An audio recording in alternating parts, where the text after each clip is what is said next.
I am Ra. I have not spoken through this instrument before.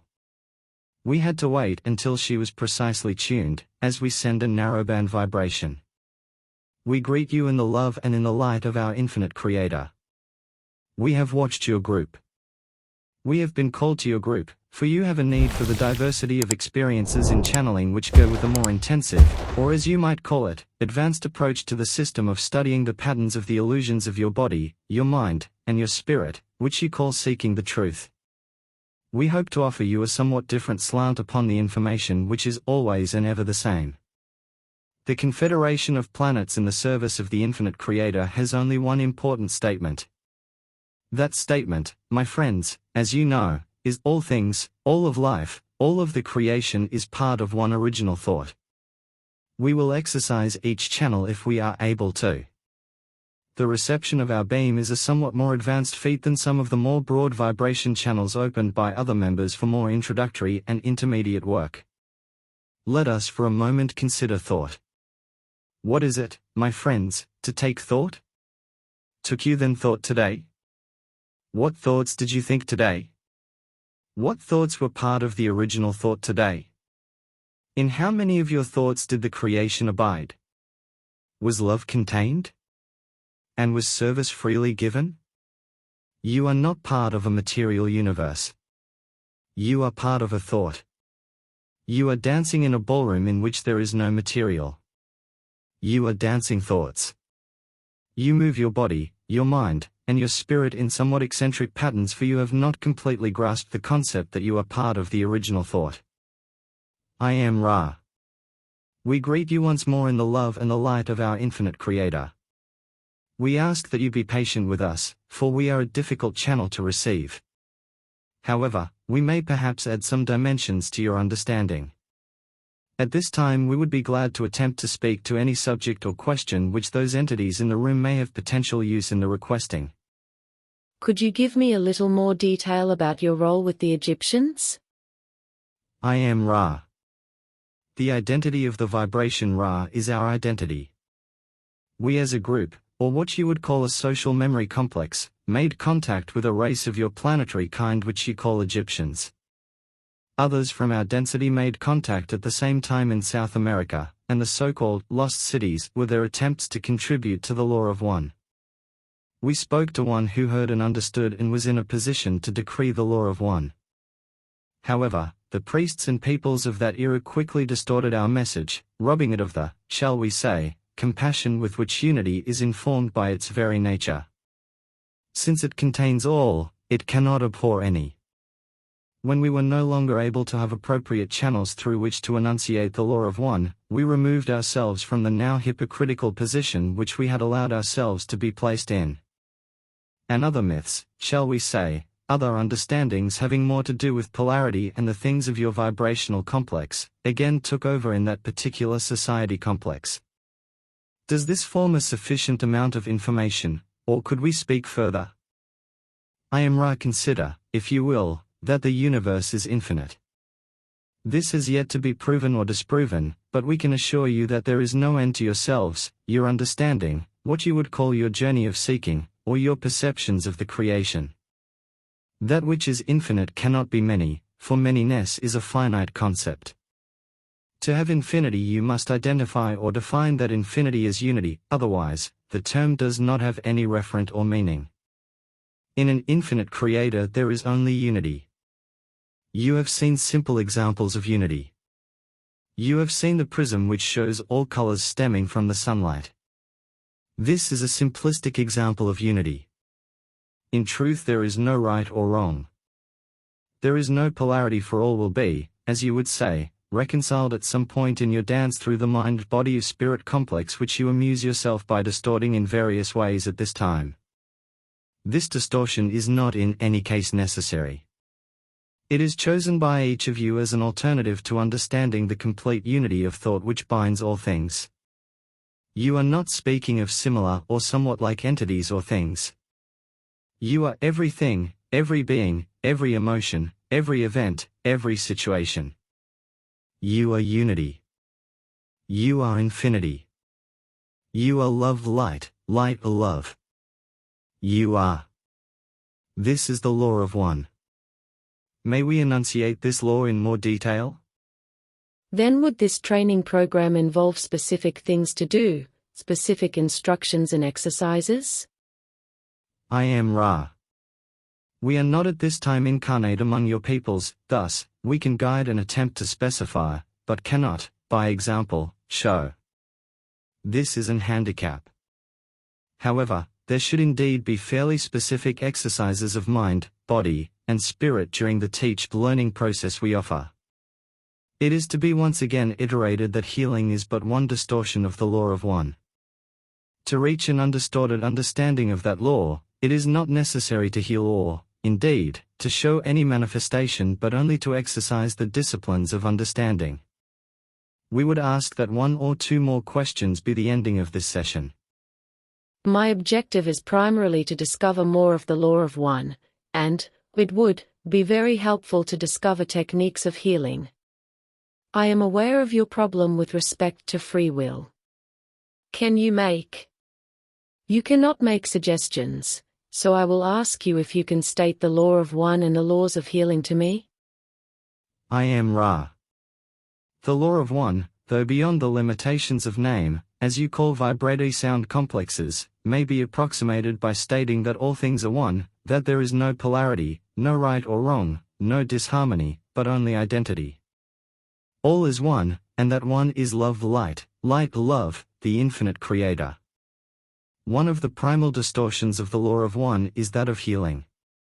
Healing occurs when a mind-body-spirit complex realizes, deep within itself, the law of one, that is, that there is no disharmony, no imperfection, that all is complete and whole and perfect. Thus, the intelligent infinity within this mind-body-spirit complex reforms the illusion of body, mind, or spirit to a form congruent with the law of one. The healer acts as energizer or catalyst for this completely individual process. One item which may be of interest is that a healer asking to learn must take the distortion understood as responsibility for that ask receiving, thus healing. This is an honor of duty which must be carefully considered in free will before the asking. For general development of the reader of this book, could you state some of the practices or exercises to perform to produce an acceleration toward the law of one? I am Ra. Exercise 1. This is the most nearly centered and usable within your illusion complex. The moment contains love. That is the lessened goal of this illusion or density. The exercise is to consciously seek that love in awareness and understanding distortions. The first attempt is the cornerstone. Upon this choosing rests the remainder of the life experience of an entity. The second seeking of love within the moment begins the addition. The third seeking powers the second, the fourth powering or doubling the third. As with the previous type of empowerment, there will be some loss of power due to flaws within the seeking in the distortion of insincerity. However, the conscious statement of self to self of the desire to seek love is so central and active will that, as before, the loss of power due to this friction is inconsequential. Exercise 2. The universe is one being. When a mind-body-spirit complex views another mind-body-spirit complex, see the Creator. This is an helpful exercise. Exercise 3. Gaze within a mirror. See the Creator. Exercise 4. Gaze at the creation which lies about the mind-body-spirit complex of each entity. See the Creator. The foundation or prerequisite of these exercises is a predilection towards what may be called meditation, contemplation, or prayer. With this attitude, these exercises can be processed. Without it, the data will not sink down into the roots of the tree of mind, thus enabling and ennobling the body and touching the spirit. Would this be against the law of one and I would be making a mistake by grabbing these entities? I am Ra. There are no mistakes under the law of one. And then the law of one is truly universal in creating the progression toward the 8th density or octave in all galaxies. Is this correct? I am Ra. This is correct. There are infinite forms, infinite understandings, but the progression is one. Thank you. A most important point to my way of thinking. You mentioned that there were a number of confederations. Do all serve the infinite creator in basically the same way, or do some specialize in some particular types of service? I am Ra. All serve the one creator. There is nothing else to serve, for the creator is all that there is. It is impossible not to serve the creator. There are simply various distortions of this service. As in the confederation which works with your peoples, each confederation is a group of specialized individual social memory complexes, each doing that which it expresses to bring into manifestation. I have been thinking over the scope of this book and will read this that I have thought. We are concerned in this communication with the evolution of mind, body, and spirit. I would like to fully investigate through questioning the mechanism of evolution in order to allow those interested individuals to participate in their own evolution. It seems to me that a good place to start would be the transition from the second to third density, then to investigate in detail the evolution of third density entities of Earth, paying particular attention to the mechanisms which help or hinder that evolution. This is my intent for direction of this working session. I hope that this is a correct direction. What I would like to know first is, do all entities make a transition from second to third density, or are there some other entities who have never gone through this transition? I am Ra.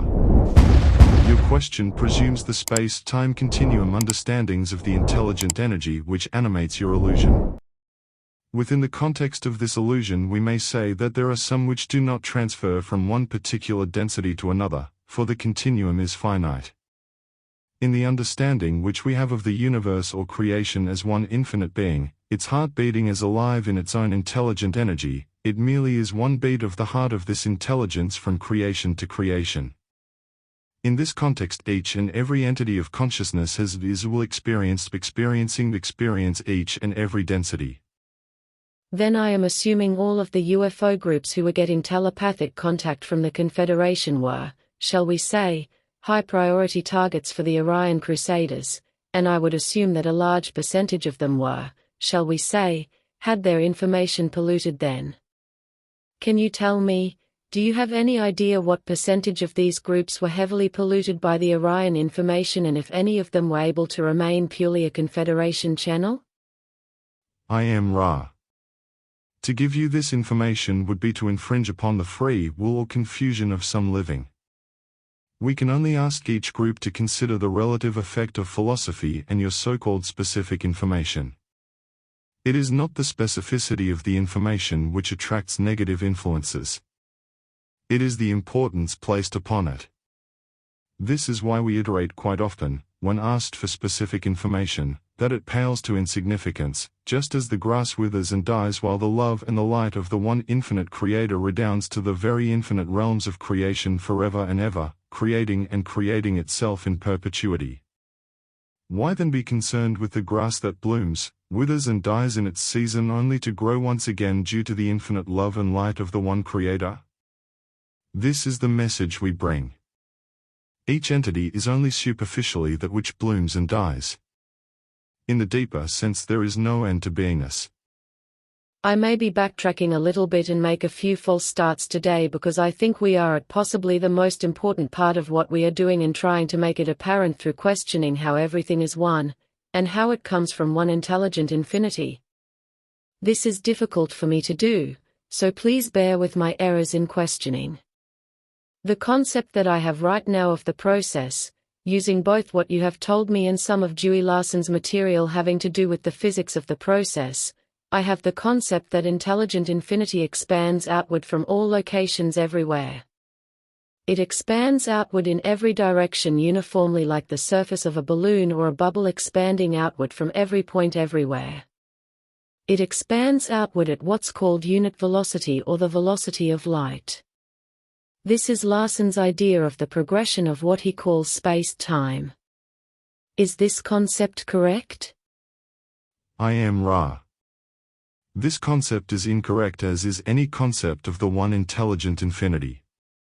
This concept is correct in the context of one particular logos, or love, or focus of this creator which has chosen its, shall we say, natural laws and ways of expressing them mathematically and otherwise. The one undifferentiated intelligent infinity, unpolarized, full and whole, is the macrocosm of the mystery-clad being. We are messengers of the law of one. Unity, at this approximation of understanding, cannot be specified by any physics but only be activated or potentiated intelligent infinity due to the catalyst of free will. This may be difficult to accept. However, the understandings we have to share begin and end in mystery. Was the basic reason, the original reason for this then to increase opportunity for experience of the one creator? Is this correct? I am Ra. This is not merely correct but is the key to that which occurs in all densities. Were Ra's teachings focusing on the archetypes for this logos and the methods of achieving a very close approach to the archetypical configuration? Is this correct? I am Ra. This is correct without being true. We of Ra are humble messengers of the law of one. We seek to learn this single law. During the space-time of the Egyptian learning, we work to bring the mind complex, the body complex, and the spirit complex into an initiated state in which the entity could contact intelligent energy and so become learner itself, that healing and the fruits of study could be offered to all. The study of the roots of mind is a portion of the vivification of the mind complex and, as we have noted, the thorough study of the portion of the roots of mind called archetypical is an interesting and necessary portion of the process as a whole.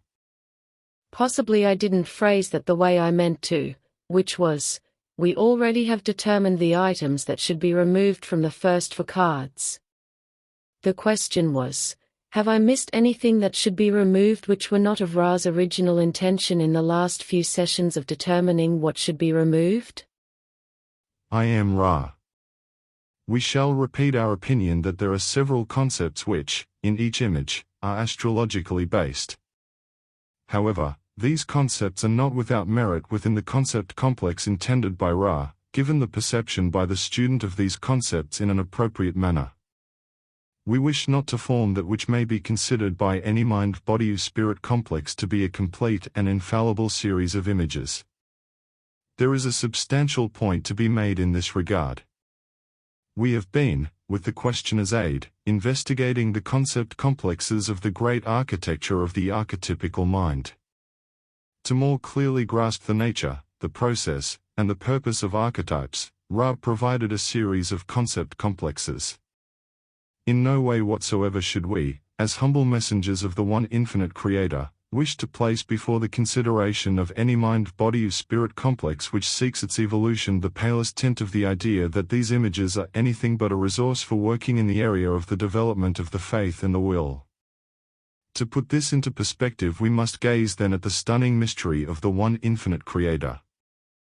The archetypical mind does not resolve any paradox or bring all into unity. This is not the property of any resource which is of the 3rd density. Therefore, may we ask the student to look up from inward working and behold the glory, the might, the majesty, the mystery, and the peace of oneness. Let no consideration of bird or beast, darkness or light, shape or shadow keep any which seeks from the central consideration of unity. We are not messengers of the complex. We bring the message of unity. In this perspective only may we affirm the value to the seeker of adepthood of the grasping, articulating, and use of this resource of the deep mind exemplified by the concept complexes of the archetypes.